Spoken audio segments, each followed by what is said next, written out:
good news coming within the third week, especially. There's a person sitting in your chest right here in your heart space. It can be, they don't really have clarity. I see letter R, maybe like Ronald, Ronnie. It can mean their first name or the last name. And this person's working on something. It can be something involving you. Maybe they want to a message to get delivered to you. That's what they're working on. And it seems like within maybe the fourth week, you're going to receive that message.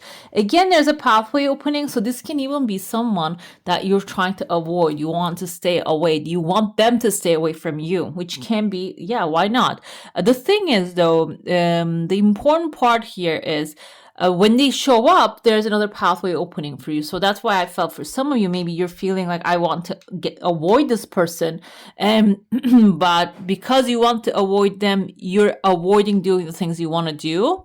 The thing is, go ahead and live your life because there's a pathway opening outside of that person, like out of that situation to you.